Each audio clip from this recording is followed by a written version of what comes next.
सुप्रभात विद्यार्थियों, आप सभी का हिंदी अध्ययनशाला में स्वागत है।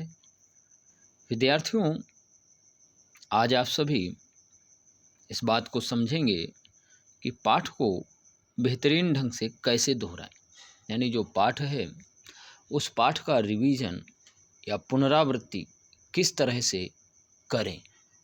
फिर भी आप सभी करते हैं तो किन किन बातों पर ध्यान देना है, उन बातों के बारे में चर्चा करेंगे और एक पाठ को लेकर के आपको बताएंगे भी कि किस तरह से पाठ को दोहराना है। आइए देखते हैं।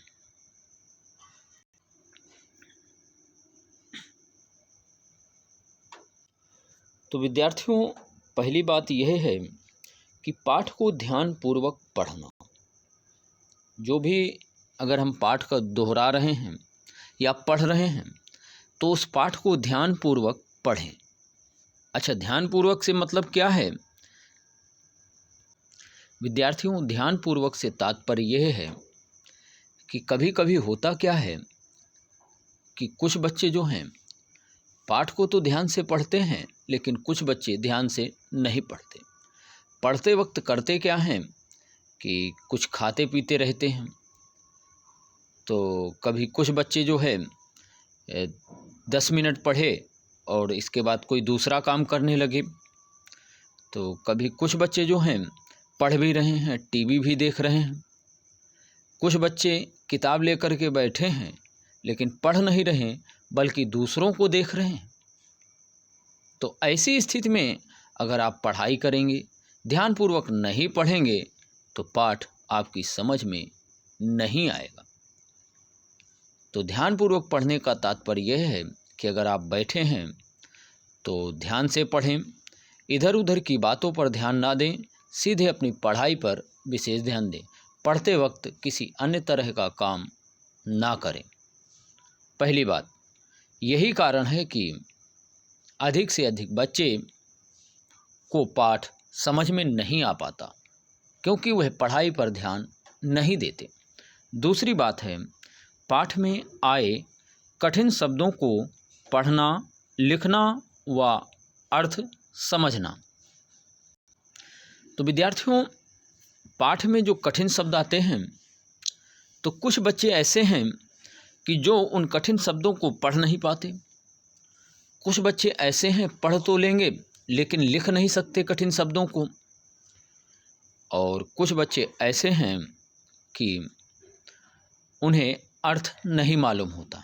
तो ऐसी स्थिति में जब पाठ को पढ़ रहे हैं तो उसमें आए हुए कठिन शब्दों को सही से पढ़ें। किस तरह से पढ़ना है यह हमें मालूम होना चाहिए। फिर उनको लिखें और उनके अर्थों को भी समझें कि इस शब्द का क्या अर्थ है। तो विद्यार्थियों, आप समझ गए होंगे। अगला है प्रश्न बनाना सीखना। प्रश्न बनाना सीखना। तो जब पाठ पढ़ते हैं, एक पैराग्राफ या एक गद्य खंड या एक पैसेज हमने पढ़ा या आपने पढ़ा, तो उस गद्य खंड को पढ़ने के बाद आपको यह सोचना है कि इस गद्य खंड से किस किस तरह के प्रश्न बन सकते हैं, प्रश्न किस किस तरह से पूछे जा सकते हैं या कौन कौन से प्रश्न बन सकते हैं। तो हमें प्रश्न बनाना भी आना चाहिए। जब हम प्रश्न बनाना सीख जाएंगे तो आप यकीन मानिए कि आपको पाठ अच्छे से याद हो जाएगा या पाठ के बारे में आप अच्छी से अच्छी जानकारी हासिल कर लेंगे। तो इन बातों पर विशेष ध्यान देना है। विद्यार्थियों, प्रश्न कई प्रकार के होते हैं। प्रश्न 4 विकल्प दे दिए गए और उन विकल्पों में से उत्तर छांटने के लिए भी बोला जा सकता है। प्रश्न दे दिया गया और आपको निर्देश दे दिया गया कि एक शब्द में उत्तर लिखें। प्रश्न दिया गया और आपसे कहा गया कि प्रश्न का उत्तर पूर्ण वाक्य में लिखें। तो इस तरह से कई तरह से प्रश्न पूछे जा सकते हैं। रिक्त स्थान के रूप में, खाली जगह के रूप में भी प्रश्न दिए जा सकते हैं और कहा जाएगा कि खाली जगह पर उचित शब्द भरें। तो कई तरीके से सत्य असत्य के रूप में भी प्रश्न पूछे जा सकते हैं। लेकिन अगर हमने पाठ को अच्छे से पढ़ा है, ध्यानपूर्वक पढ़ा है, कठिन शब्दों को समझा है और प्रश्न बनाना भी सीखा है, तो कोई भी प्रश्न छूट करके नहीं जाएगा और हम आसानी से सभी प्रश्नों के उत्तर बताए गए निर्देशानुसार कर सकते हैं।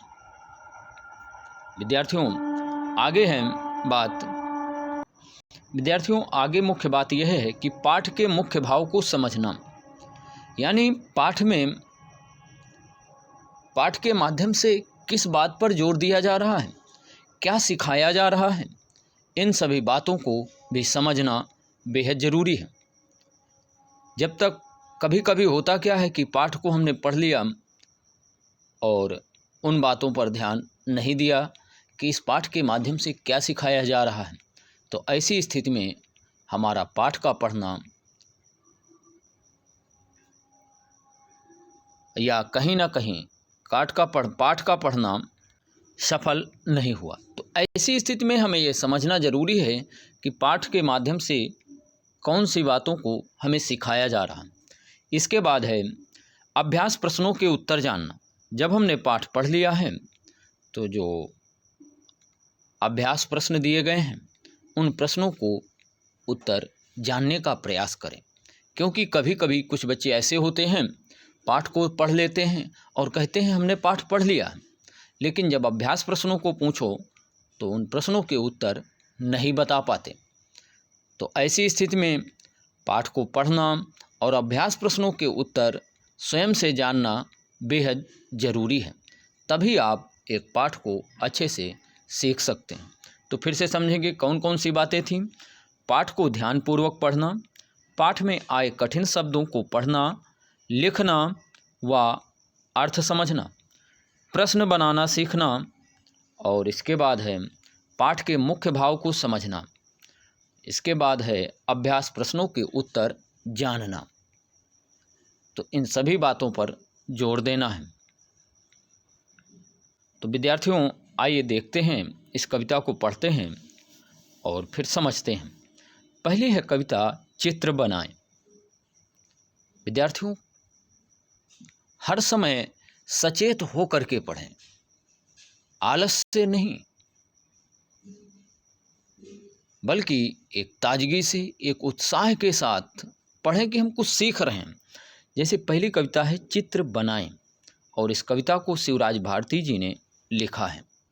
आप देख रहे हैं शिक्षण पूर्व गतिविधियां में पहला प्रश्न है, बताओ हमारा देश कब स्वतंत्र हुआ।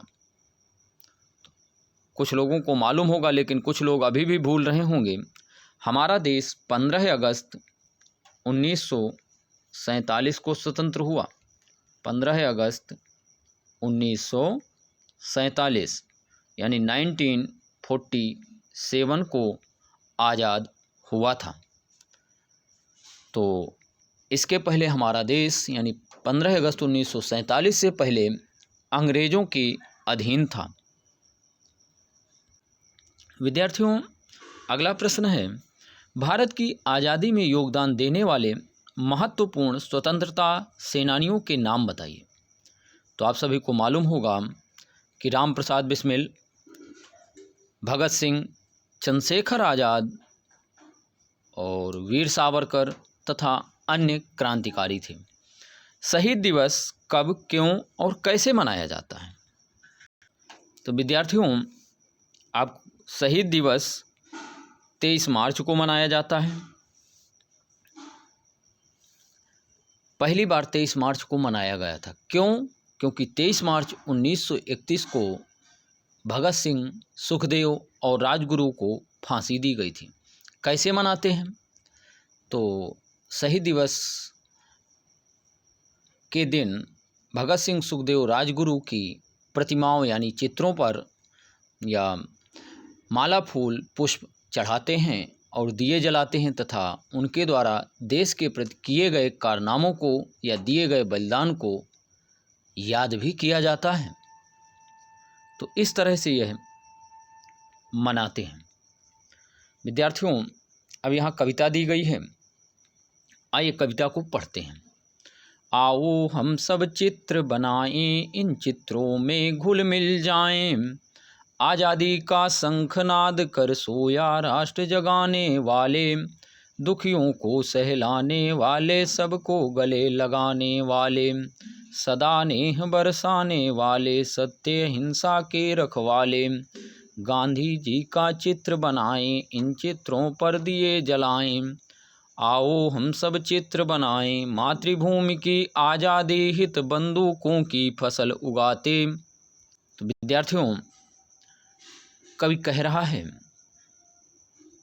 बच्चों को संबोधित करते हुए कहता है कि बच्चों आओ हम सभी क्रांतिकारियों को आपस में मिलजुल करके चित्र बनाते हैं, या आओ हम सभी क्रांतिकारियों के चित्र बनाते हैं और इस तरह से उन चित्रों को बनाएं कि हम उनकी यादों में घुल मिल जाएं या उनके कारनामों में घुल मिल जाएं।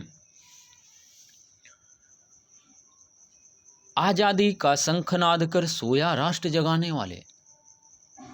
शंखनाद, विद्यार्थियों आपको मालूम होगा कि पुराने समय में जब लड़ाइयाँ लड़ी जाती थी तो उन लड़ाइयों के आरंभ से पहले शंखनाद किया जाता था। चाहे महाभारत की लड़ाई हो और चाहे आपने पढ़ा होगा राम या रावण की लड़ाई हो, तो वहाँ पर भी शंखनाद किया जाता था या बिगुल बजाया जाता था। तो उसी तरह कवि यहाँ पर कह रहा है कि जो आज़ादी की लड़ाई है, जो स्वतंत्रता की लड़ाई है, उस लड़ाई का जो शंखनाद है करने वाले, उस लड़ाई के शुभारंभ करने वाले या बिगुल बजाने वाले सोए राष्ट्र के लोगों में देशभक्ति की भावना, देश प्रेम की भावना पैदा करने वाले, अर्थात जिन लोगों में को राष्ट्रभक्ति या राष्ट्र प्रेम या देश प्रेम के बारे में बताने वाले और दुखियों को सहलाने वाले। अब दुखियों को सहलाने वाले से क्या तात्पर्य है? विद्यार्थियों, कवि कहता है कि जो दुखी हैं, जो मुसीबत से परेशान हैं, उन मुसीबत से परेशान व्यक्तियों के दुख को दूर करने वाले, उन्हें सांत्वना देने वाले, उन्हें ढाढ़स बंधाने वाले, उन्हें धीरज दिलाने वाले और सबको प्रेम से गले लगाने वाले, किसी से भी किसी भी तरह की ईर्ष्या ना रखने वाले और सब पर नेह माने स्नेह या प्रेम, अपना स्नेह व प्यार लुटाने वाले, अपनी स्नेह व प्यार की बारिश करने वाले, सत्य और अहिंसा के रखवाले, सत्य और अहिंसा का पालन करने वाले, कठिन से कठिन परिस्थिति में भी सत्य और अहिंसा की राह पर चलने की सीख देने वाले गांधी जी का चित्र बनाएं और उनके चित्रों पर दिए जलाएं। विद्यार्थियों, अहिंसा का अर्थ है किसी प्राणी या जीव को ना मारना। नेह का अर्थ है स्नेह व प्रेम। आगे कवि कहता है, इन गांधी जी का चित्र बनाएं और इन चित्रों के सामने दिए जलाएं। विद्यार्थियों, आगे कवि कहता है कि मातृभूमि की आज़ादी हित बंदूकों की फसल उगाते, गोरों के छक्के छुड़वाते, लाठी गोली फांसी खाते, तनिक न कष्टों से घबराते, वीर सावरकर, भगत सिंह, बिस्मिल आज़ाद का चित्र बनाएं, इन चित्रों को खूब सजाएं, आओ हम सब चित्र बनाएं। विद्यार्थियों, कवि कह रहा है मातृभूमि की आज़ादी हित, अर्थात मातृभूमि की आज़ादी के लिए या भारत माता की पैरों में बंधी हुई गुलामी की जंजीरों को तोड़ने के लिए क्रांतिकारियों ने स्वयं से बंदूकें बनाई। बंदूकों की फसल उगाने से तात्पर्य यह नहीं है कि बंदूकों को बोते थे और बंदूकें उगती थीं। बंदूकों की फसल उगाने से तात्पर्य बंदूकों को बनाने से है। आगे कवि कहता है विद्यार्थियों, तो कवि कह रहा कि भारत माता की आज़ादी के लिए या देशभूमि या मातृभूमि या जन्मभूमि की आज़ादी के लिए क्रांतिकारियों ने स्वयं से बंदूकें बनाई और अंग्रेज़ों से लड़ाई लड़ी। इस लड़ाई में उन्हें लाठी, गोली, फांसी, लाठी डंडों से पीटा जाता था, गोली मार दी जाती थी या फांसी दे दी जाती थी। इस तरह के अनेकों कष्ट दिए जाते थे, लेकिन वह इन कष्टों से तनिक भी घबराते नहीं थे। यह देखकर अंग्रेज़ों के छक्के छूट जाते थे या इस तरह से क्रांतिकारी अंग्रेज़ों के छक्के छुड़ाते थे। तो आप सभी समझ गए होंगे। आगे कवि कह रहा है कि वीर सावरकर, भगत सिंह, बिस्मिल, आज़ाद का चित्र बनाएं और इन चित्रों को खूब सजाएं। आओ हम सभी मिल कर के इन क्रांतिकारियों के चित्र बनाएं। विद्यार्थियों, इस तरह से कविता का अर्थ था। आइए अब यह समझते हैं कि प्रश्न किस तरह से बनाए जाते हैं। तो यहाँ पर दिया गया है विद्यार्थियों, अब आपसे पूछा जाए कि आज़ादी का शंखनाद किसने किया? राम प्रसाद बिस्मिल ने, वीर सावरकर ने और भगत सिंह ने, महात्मा गांधी ने। मुझे लग रहा राम प्रसाद बिस्मिल ने किया। कुछ बच्चे सोच रहे होंगे कि बिल्कुल सही है, तो कुछ लोग सोच रहे होंगे कि वीर सावरकर ने किया। विद्यार्थियों, गलत है। यहाँ पर सही उत्तर होगा महात्मा गांधी ने। इस तरह से आप समझ सकते हैं कि आज़ादी का शंखनाद किसने किया, तो महात्मा गांधी ने। सोए हुए राष्ट्र के लोगों को किसने जगाया? प्रश्न बना तो किसने जगाया? महात्मा गांधी ने। दुखियों के दुख को किसने दूर किया? महात्मा गांधी ने। सबको प्रेम से गले किसने लगाया? महात्मा गांधी ने। सब पर स्नेह की बारिश किसने की? तो महात्मा गांधी ने। सत्य और अहिंसा का रखवाला कौन था? तो महात्मा गांधी। इन सभी प्रश्नों के उत्तर महात्मा गांधी। अब आपसे पूछा जाए अगला प्रश्न कि महात्मा गांधी के बारे में कविता में क्या बताया गया है, या महात्मा गांधी के व्यक्तित्व के बारे में कविता में क्या बताया गया है। तो विद्यार्थियों, आप सभी यही लिखेंगे कि महात्मा गांधी के बारे में यह बताया गया है कि महात्मा गांधी दुखियों के दुख को दूर करते थे, सोए हुए राष्ट्र के लोगों में एकता, देश प्रेम की भावना जगाते थे तथा सब पर अपना स्नेह व प्यार लुटाते थे और सबको प्रेम से गले लगाते थे तथा सभी को सत्य व अहिंसा के मार्ग पर चलने की सीख देते थे। अहिंसा का अर्थ है किसी प्राणी या जीव को ना मारना।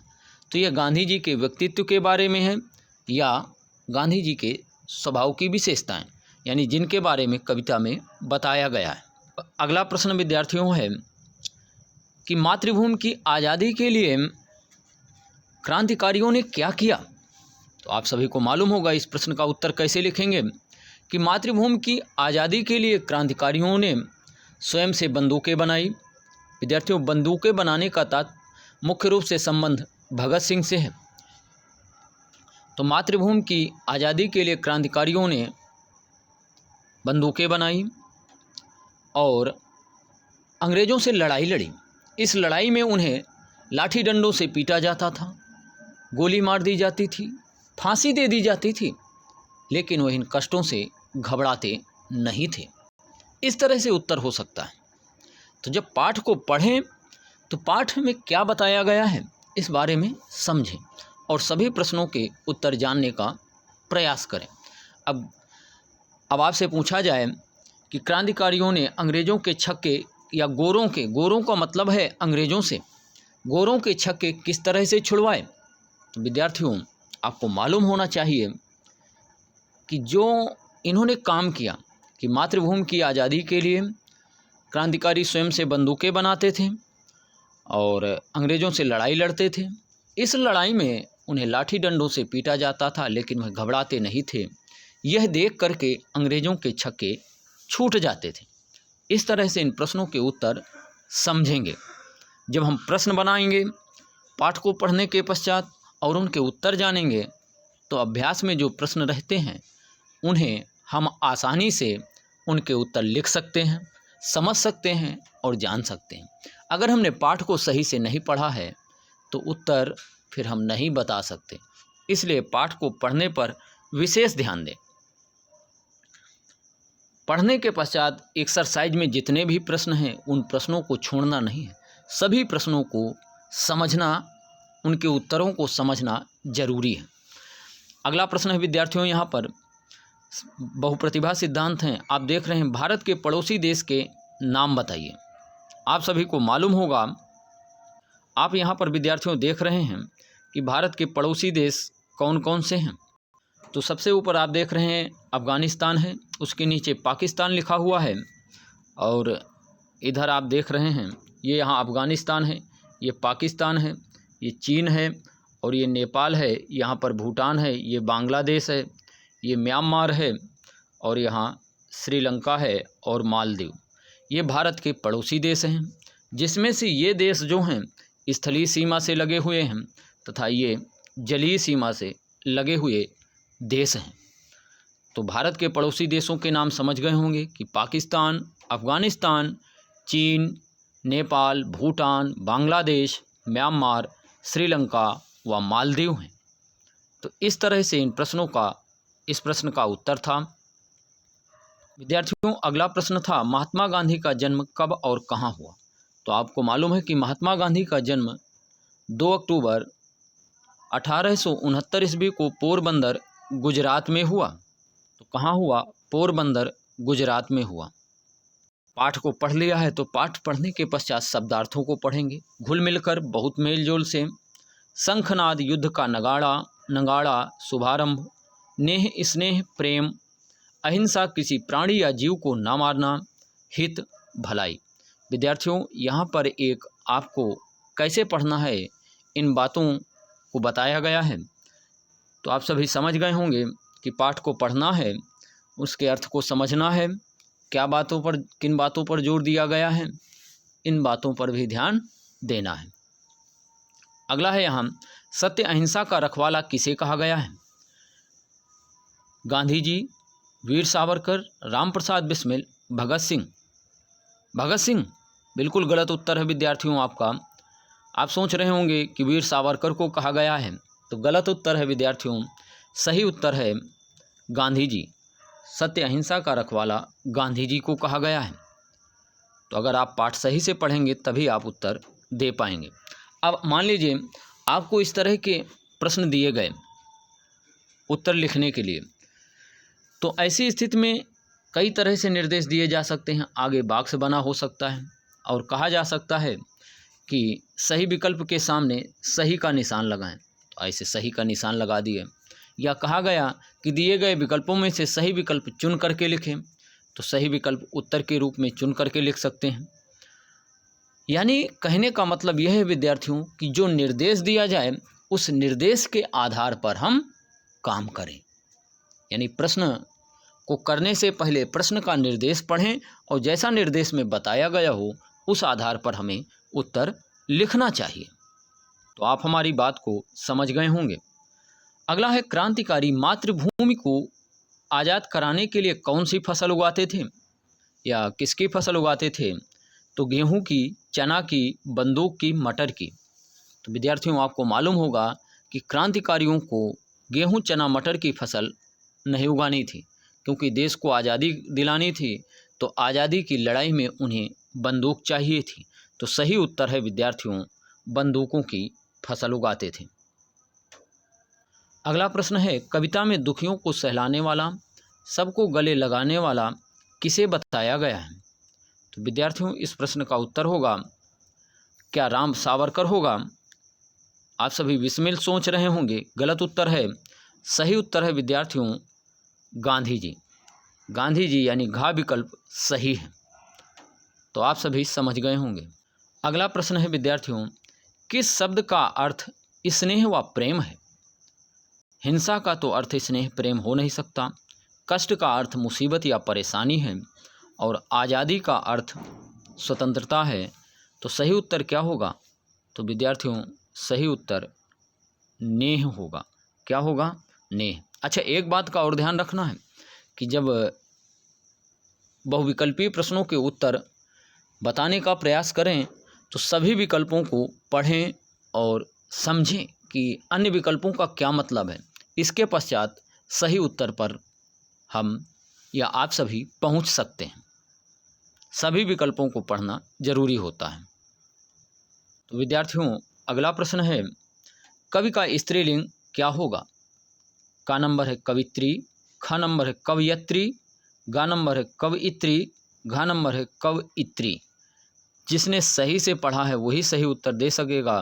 तो यहाँ पर विद्यार्थियों सही उत्तर है गा नंबर कवयित्री।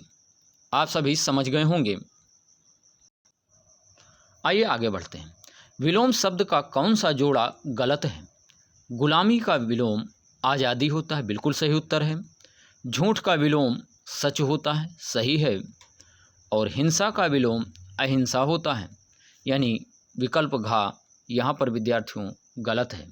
कायर का विलोम डरपोक नहीं होता, कायर का विलोम यहाँ पर साहसी होना चाहिए या वीर होना चाहिए। तो यहाँ पर जो है कायर का समानार्थी शब्द दिया गया है। विद्यार्थियों आप सभी समझ गए होंगे। अब यहाँ पर प्रश्न दिए गए हैं। अभी आपने इन सभी प्रश्नों के उत्तर जाना कि कवि क्या बनाने के लिए कह रहा है। तो कवि क्रांतिकारियों के चित्रों को बनाने के लिए कह रहा है। अगला प्रश्न था, आज़ादी का शंखनाद किसने किया? तो आज़ादी का शंखनाद महात्मा गांधी ने किया। सोए हुए राष्ट्र को किसने जगाया? तो सोए हुए राष्ट्र के लोगों में देशभक्ति की भावना महात्मा गांधी ने पैदा की। इस तरह से उत्तर लिख सकते हैं। लिखने से पहले इस बात पर विशेष ध्यान देना कि निर्देश क्या दिया गया है। अगर उत्तर एक शब्द में लिखने के लिए बोला गया है तो केवल एक शब्द में, जैसे आज़ादी का शंखनाद किसने किया? तो महात्मा गांधी ने, केवल महात्मा गांधी लिख देंगे। अगर उत्तर एक वाक्य में लिखने के लिए बोला गया है तो पूरा उत्तर लिखेंगे कि आज़ादी का शंखनाद महात्मा गांधी ने किया। अगला प्रश्न है विद्यार्थियों, चाचा नेहरू, लौह पुरुष, बुलबुल, स्वातंत्र्य वीर, मिसाइल मैन किसे कहा जाता है? तो यह आपके रचनात्मक प्रश्नों से लिया गया है। तो विद्यार्थियों चाचा नेहरू पंडित जवाहरलाल नेहरू को कहा जाता है। लौह पुरुष किसे कहा जाता है? तो सरदार पटेल जी को। बुलबुल सरोजनी नायडू को। और स्वातंत्र्य वीर वीर सावरकर को। और मिसाइल मैन विद्यार्थियों एपीजे अब्दुल कलाम को कहा जाता है। आप सभी समझ गए होंगे। अब विद्यार्थियों आपसे पूछा जाए कि यहाँ पर ये जो चित्र दिए गए हैं, इन चित्रों में से ये किसका चित्र है? तो यह विद्यार्थियों राम प्रसाद बिस्मिल जी का चित्र है। इन्होंने एक नारा दिया था कि सरफरोशी की तमन्ना अब हमारे दिल में है, देखना है जोर कितना बाजुएं कातिल में है। और ये वीर सावरकर जी हैं, ये चंद्रशेखर आज़ाद हैं और यह शहीद भगत सिंह जी हैं। तो इस तरह से इनके नामों को भी जानना जरूरी है। तो यह कौन है? राम प्रसाद बिस्मिल। यह कौन है? वीर सावरकर। और यह कौन है? चंद्रशेखर आज़ाद। और यह कौन है? तो शहीद भगत सिंह। विद्यार्थियों अगला प्रश्न है कि राष्ट्र के लोगों में राष्ट्रभक्ति की भावना का संचार किसने किया? अभी आपने यहाँ पर प्रश्न पढ़ा था कि सोए हुए राष्ट्र को किसने जगाया। प्रश्न इस तरह से है। प्रश्न दूसरी तरह से भी पूछा जा सकता है कि राष्ट्र के लोगों में राष्ट्रभक्ति की भावना का संचार किसने किया? तो आपका उत्तर होगा महात्मा गांधी। लेकिन महात्मा गांधी एक शब्द कब लिखेंगे? जब बोला जाए निर्देश में कि उत्तर एक शब्द में लिखें, तभी उत्तर एक शब्द में लिखेंगे। अगर बोला गया है, निर्देश दिया गया है कि उत्तर एक वाक्य में लिखें, तो उत्तर एक वाक्य में लिखें। अगला है गांधी जी के स्वभाव के बारे में क्या बताया गया है, या गांधी जी के व्यक्तित्व का चित्रण कीजिए। तो गांधी जी के स्वभाव के बारे में कविता में बताया गया था कि गांधी जी ने सोए हुए राष्ट्र के लोगों में देशभक्ति की भावना पैदा की, सबको प्रेम व स्नेह से गले लगाते थे, सबके दुखियारे के दुख को दूर करते थे, उन्हें ढांढस बंधाते थे, उन्हें धीरज दिलाते थे या उन्हें सांत्वना देते थे। सब पर स्नेह व प्यार की बारिश करते थे तथा सबको प्रेम से गले लगाते थे। इस तरह से तथा सभी को सत्य व अहिंसा के मार्ग पर चलने की सीख देते थे। तो यह गांधी जी के बारे में कविता में बताया गया है। अब आप यहाँ देख रहे हैं यहाँ पर चित्र, और इन चित्रों को समझना है कि किसका का नंबर में कौन सा चित्र है। तो विद्यार्थियों, का नंबर में जो है शहीद भगत सिंह का चित्र है, और खा नंबर में किसका चित्र है, तो यह लाल बहादुर शास्त्री जी का चित्र है। और गा नंबर में विद्यार्थियों का नंबर में शहीद भगत सिंह, ये लाल बहादुर शास्त्री हैं, ये चंद्रशेखर आज़ाद हैं, और ये सुभाष चंद्र बोस हैं, और ये महात्मा गांधी जी हैं, ये स्वामी विवेकानंद हैं। फिर से समझेंगे, सरदार भगत सिंह, लाल बहादुर शास्त्री, चंद्रशेखर आज़ाद, सुभाष चंद्र बोस और महात्मा गांधी तथा स्वामी विवेकानंद जी हैं। तो विद्यार्थियों, इस तरह से पाठ को दोहराना था। अभी यहाँ पर काफ़ी प्रश्न छोड़ दिए गए हैं। तो पाठ पढ़ने के बाद पाठ में के अभ्यास में दिए गए सभी प्रश्नों को समझना व उनके उत्तर जानना जरूरी है, तब हम पाठ को सही से समझ पाएंगे। अब बात है कि क्या सीखा। यहाँ पर आपने क्या सीखा। पहली बात है क्रांतिकारियों के बारे में। आपने क्रांतिकारियों के बारे में यह समझा कि क्रांतिकारियों ने देश को आज़ादी दिलाने के लिए किन किन कष्टों का सामना किया, और यह भी जाने कि किन किन क्रांतिकारियों ने देश को आज़ादी दिलाई। इतना ही नहीं, अन्य भी क्रांतिकारी हैं जिनका नाम इस कविता में नहीं दिया गया है। तो आप सभी इन बातों पर जान सकें। अगला है अहिंसा व सत्य का मार्ग। गांधी जी के बारे में यह समझ सके कि गांधी जी ने सत्य और अहिंसा के मार्ग पर चलने की सीख दी। इतना ही नहीं, सबसे प्रेम से बात करने, प्रेम से रहने और मुसीबत से परेशान व्यक्ति को दुख को दूर करने जैसी सीख हमें दी। इतना ही नहीं, अन्य बात क्या सीखे हैं कि भारत के पड़ोसी देश कौन कौन से हैं और उनके क्या नाम हैं। तो इन सारी बातों को आप समझ गए होंगे। देश व देशवासियों से प्रेम, हमें अपने देश से और देशवासियों से प्रेम करना चाहिए, अर्थात हमें सभी से, किसी से भी ईर्ष्या द्वेष नहीं रखना चाहिए। देश की भलाई के लिए या लोगों की भलाई के लिए काम करना चाहिए। विद्यार्थियों, इतना ही नहीं, अन्य तमाम बातें हैं इस पाठ के अंदर, तो मैंने केवल मुख्य बातों को यहाँ शामिल किया है। तो क्या क्या सीखा, इस बात को पर भी ध्यान देना है और स्वयं का मूल्यांकन करना है कि पढ़ने के बाद क्या हम प्रश्नों के उत्तर देने में सक्षम हैं। क्या हमने जो पाठ को पढ़ा है तो उस पाठ के प्रश्न बनाने में, उत्तर देने में तथा पाठ से क्या सीख दी गई है, इन सभी बातों को समझ पाए हैं या नहीं। अगर इन बातों पर ध्यान देंगे तो आप ज़रूर पाठ को अच्छे से रिवाइज कर सकते हैं या दोहरा सकते हैं। तो धन्यवाद, बाय, फिर मिलेंगे।